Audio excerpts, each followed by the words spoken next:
Hello, and welcome to the A to B Academy channel, where we explore and discover alternative ways of thinking to drive measurable value in your personal and organization strategies.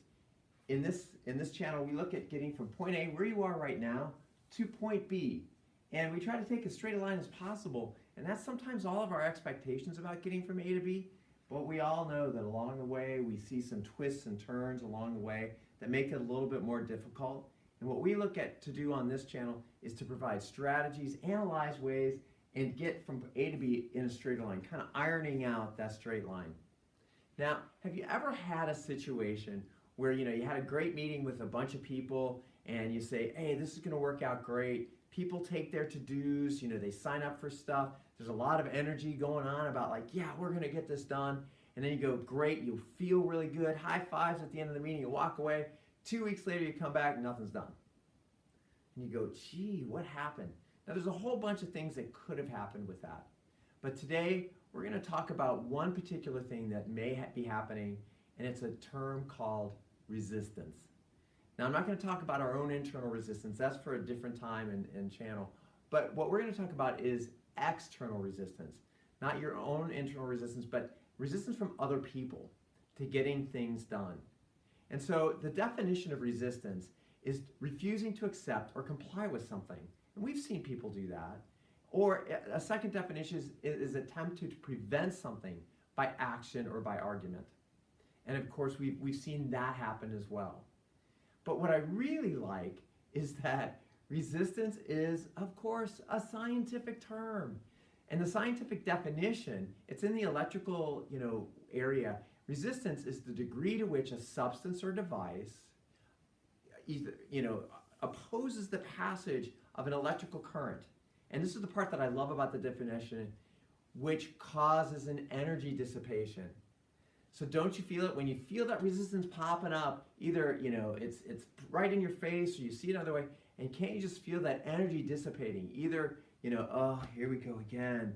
Or you have to go chase all these different little pieces and parts, and it's just dissipating the energy to get from point A to point B.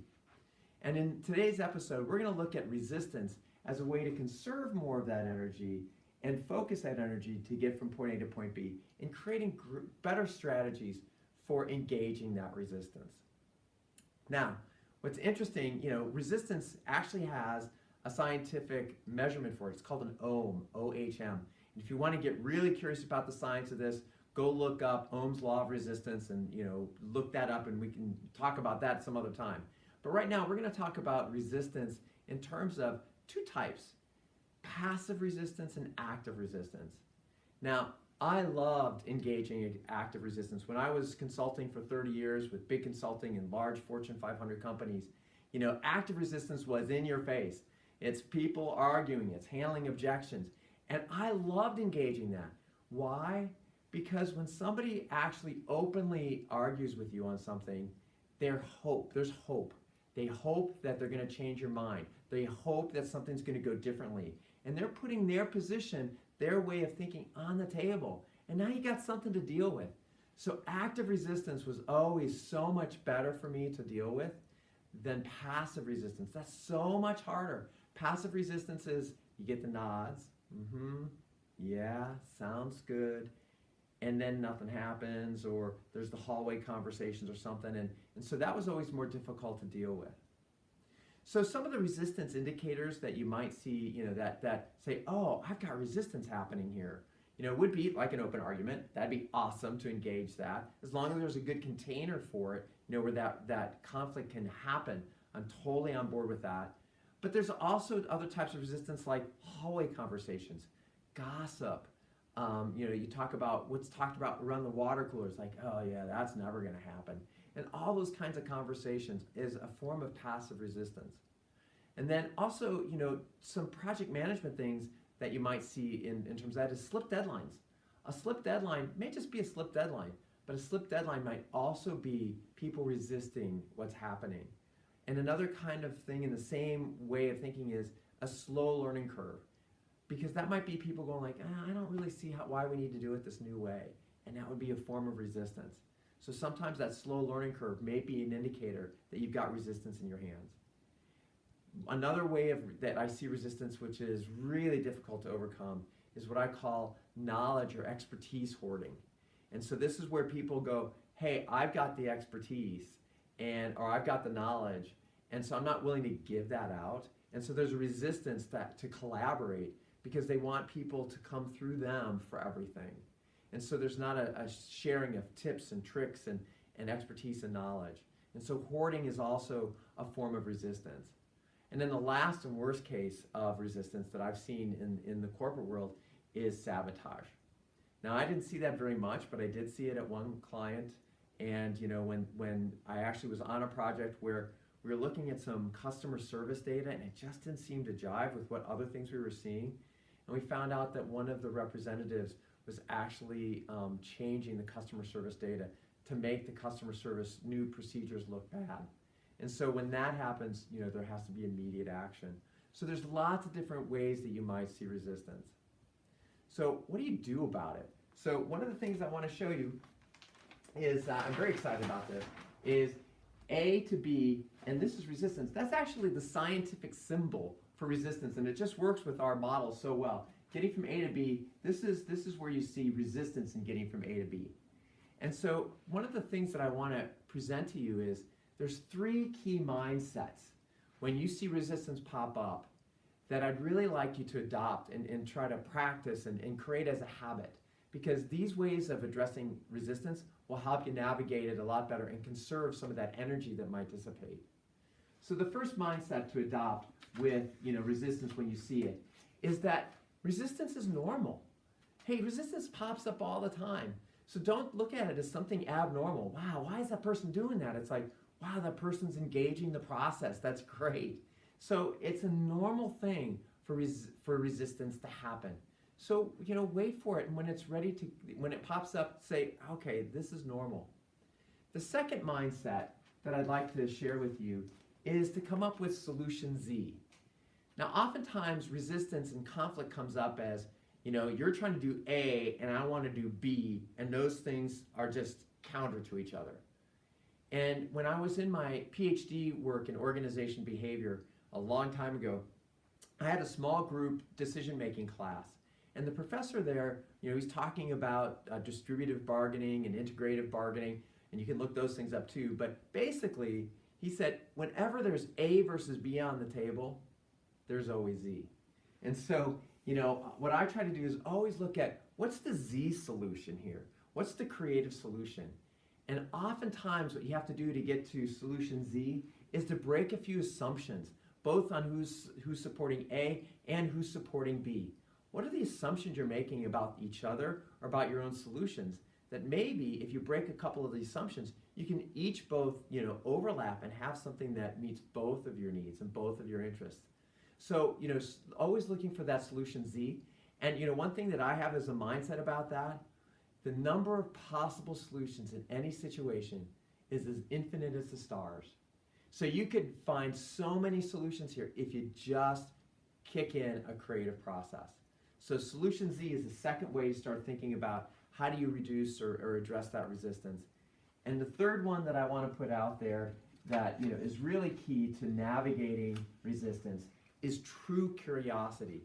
And I didn't want to just say curiosity, because I think true curiosity is all about it's all about expectations. And if you're truly curious about something, you don't carry any expectations into that conversation. And so if you don't have any expectations, you're not sitting there thinking about what that person believes. You're not sitting there thinking about what you're going to say next to counter what they're saying. You go in truly curious about what are they saying? What position are they trying to take? What are they really interested in? Are there things behind what they're actually saying that they're really trying to protect? And so that you're truly curious. These 3 mindsets just alone, just that resistance is normal, that there's a creative solution Z, and then walking with true curiosity, those 3 mindsets will help you in the very next time that you see resistance. And I really encourage you to use these strategies to get from A to B a lot faster. So I'm going to bring up one more set of strategies. So you see strategy happening, or you see resistance happening. You've got a mindset that you walk in with, And then we're going to talk about these strategies for getting from point A to point B and addressing that resistance. So again, from A to B, here's our resistance strategy. The first thing that you should do is look in it and say, oh, I've got resistance happening here. And that's the first thing. What is resistance, and am I seeing it, or is it just, people are just picking up this fast enough, they want to get from point A to point B, but they're just not getting there fast enough. But when you see this as a resistance, now I've got the big R, resistance. The second step in strategizing on how to address resistance is to categorize it. Am I seeing an active resistance, which means that there's hope, that they want to engage this process and they're just arguing, and engage that with the great mindset? Or is it passive resistance, which takes a whole different set of strategies of really trying to bring those concerns to the table, and that people may be resisting actually bringing them to the table? Then the third, part of the strategy for resistance is to assess it. And I'd really encourage you to assess it on a scale of 1 to 10. 10 being, if I don't address this resistance, my initiative will stop. Cold, dead, it's overdone, done. And so if you've got that much resistance, man, you've got to really kick in and go. Or is the resistance a 1? Meaning, it's a little blip, it's a little annoying that this resistance is happening. But on a 1 scale, the criticality of addressing it isn't very high. What happens with this is sometimes people chase resistance just because it's there, and it might be a 3 or 4, and they're just putting way too much time, a lot of energy dissipation into a 3 or 4, where there's a hidden like 8 or 9 sitting out there looming, and they're missing that. So part of this is to really assess on a scale of 1 to 10, where is this resistance? How critical is it for me to address it? And then engage it. Engage it with a great mindset, engage it with creative solutions, engage it with curiosity, but engage the resistance. And that sometimes is a really authentic approach to take, to go in and say, I really want to understand, what are you concerned about? What are your issues here?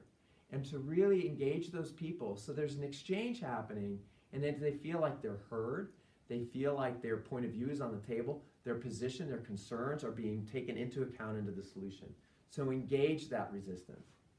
And then once you engage it, then you should navigate it. So how are we going to navigate this? Create strategies. How are you going to navigate, get from point A to point B, and do this with as few of these resistance blips that you can along the way? And then once you get through that resistance, then, most of the times if the resistance is really big and hard, and that's why this one's purple, well, then you should celebrate at the end. Say, hey, gosh, we got through this very difficult thing. Thanks, kudos to everybody. And actually, probably if you engage that resistance in a good way, your solution is better. That's what diversity is all about, is creating better solutions. It takes more time. It takes more difficulty to hold a container for it. But usually that solution Z is much better than A or B could have ever been. So this is the strategy to get from point A to point B in resistance. And let me offer up a challenge for you.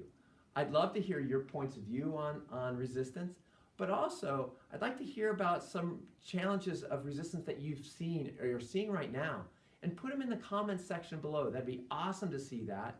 And then we can engage that as a community to collaborate on that. And so, and then next week too, if you want to come in and put, hey, I tried some of those mindsets, they worked really well, I'd love to hear some success stories as well. So please put those in the comments section below as well. Well, that's it that I have for you today. If you really like this episode, please like it, and then subscribe to the channel. Invite 3 or 4, 10 other people to come and look at these videos and subscribe as well. And then until next time, learn continuously and live your life 100% empowered. Thank you very much.